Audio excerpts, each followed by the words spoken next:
I have to ask, since I'm a fan of both of you, in the interest of time, Ezra,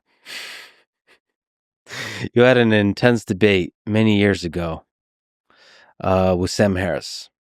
Okay, so I would say, like I said, I'm a fan of both of you. You're both intellectually rigorous people. So it was the debate, the contentiousness of it was both sad to me, but also as just a fan of you. And since I admire your intellects, it's just fun to watch. What is it? Godzilla and King Kong fight. I wish there was more of it. I wish you would do this podcast again and debate it more on some other topic and argue. It's just great. Anyway, some time has passed Yeah, what was this, 8 years ago now? Yeah, 2018-ish, something there? yeah. The battles you have fought over the years. That's just a lot of chapters. A lot of chapters. Yeah, this is like several chapters ago. But in the interest of camaraderie, what do you admire most about Sam Harris? Oh, that's not a hard question. If you go back, if you listen to that debate on my show at Vox, I introed that debate by saying, look, I disagree with Harris on like this specific conversation he had with Charles Murray about race and IQ, but he's good on meditation. He's good on psychedelics. He's good on consciousness. He's good. I don't know if I said AI back then, though. I think he's good on AI.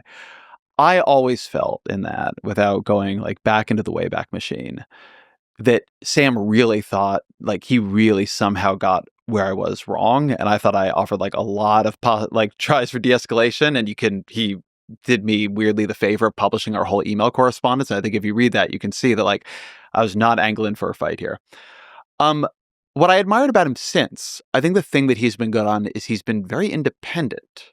So Sam, at that time, there was sort of the emergence around then of this thing that people then called the intellectual dark web. And it was like Sam and the Weinstein brothers and Ben Shapiro and I forget who was part of it.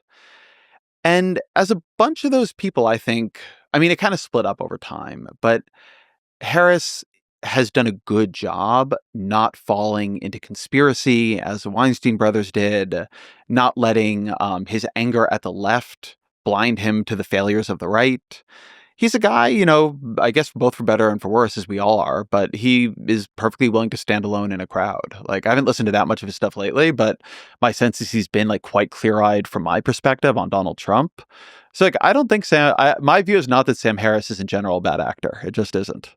Yeah, he's been like difficult to categorize and fearless about it, meaning like it doesn't. He deliberately resists audience capture. So yeah, which is a hard thing to do. It's quite. I think difficult. I saw a clip of him on this show, sort of like going after Trump, and it became like a big whole thing. Yeah, I mean, he's been very consistent on that. Let's try to find the interesting thing here. I actually had a while back a podcast with Richard Heyer. He studies intelligence, and it was a very detailed, non-policy discussion about IQ tests and all that kind of stuff. And there, I tried extremely hard to be very nuanced. Because that felt like an uncomfortable topic back then. It doesn't feel so uncomfortable now. Do you think the Overton window has expanded? Do you think the kind of things we're willing to talk about now? I mean, this has to do with the Trump moment also. I think the place where the topic seems to me to have changed in my ambient awareness of it is two things. One is a sense of the Flynn effect, which is, yeah, it's hard to individually change your IQ, but there is a very well-documented effect. And I talked to James Flynn before I talked to Sam. There is a very well-documented effect where IQs have been rising over time. There's good evidence now that that has stopped.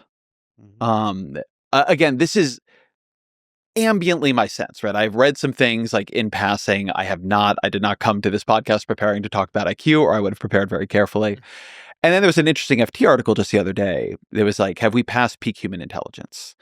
And my sense is that wasn't about IQ, although again, like I don't remember exactly what was in it. I kind of glanced at it and put it aside to read more later. But that literacy scores are going down, a number of test scores are going down.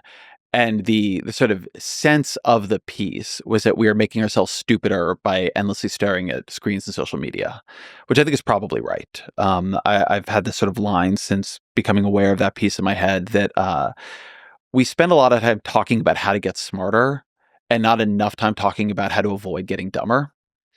But we do a lot of things that we think make us smarter. Like I would say having social media on our phones, because like, oh, you're getting all this information all the time, that in fact make us dumber. Because it's not just that the information is bad, but the lack of concentration, the constant distraction, the sort of lack of focus.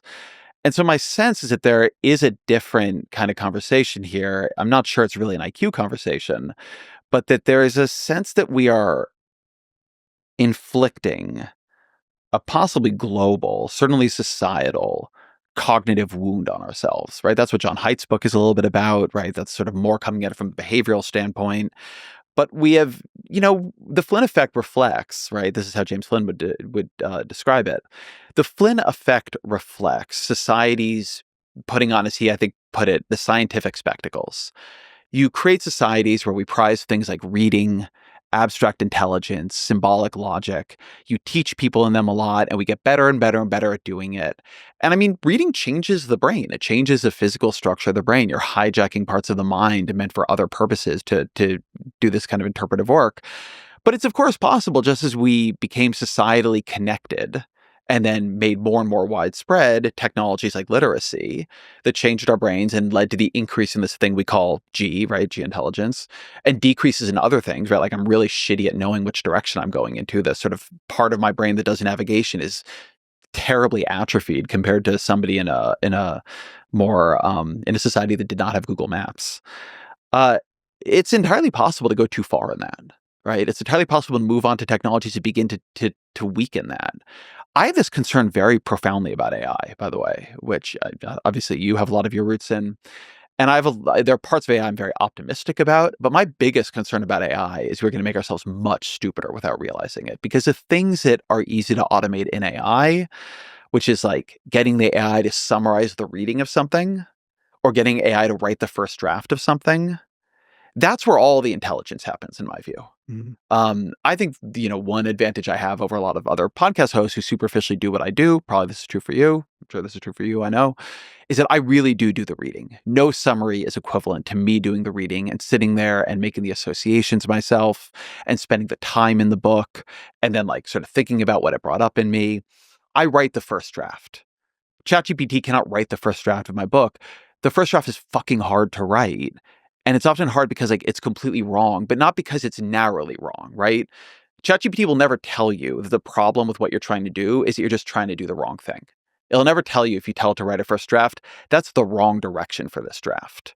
Some part of you has to know it. And often the problem is you just haven't done enough reporting, haven't done enough research. And ChatGPT can't tell you that either. And my worry for my kids, my worry for society is creating technologies that make it incredibly alluring to automate the part of creation that is most difficult, most laborious, and most likely to lead to genuine insight and the sort of sharpening of your own mental acuity. I mean, we better fucking hope the AIs can autonomously make innovations, because we're going to stop. I really worry we're going to stop being able to. Yeah, I definitely think, and all that is brilliantly put, I definitely think that social media is making me dumber. Like if I spend a week checking social media versus reading books, Yeah. I'm just distinctly the quality of my thoughts. Even the same content. Yeah. I don't read things anymore as much as I can on like a screen. I print everything out and I sit at a table and I read it. I could read it on my iPad. I could read it on my laptop. I print it all out because my attention is different. And the same goes for AI, whether we're talking about this kind of research. It's more distinct and rigorous in the other space that I do every single day is programming. I'm definitely becoming a worse programmer by using AI, offloading, because it actually works really well there. I'm becoming worse at creative thinking, at what you're saying, writing the first draft, which require that skill, that first little leap, that little mini leap into the creative genius that we all do every single day. AI is not able to do that, and it's definitely dulling that.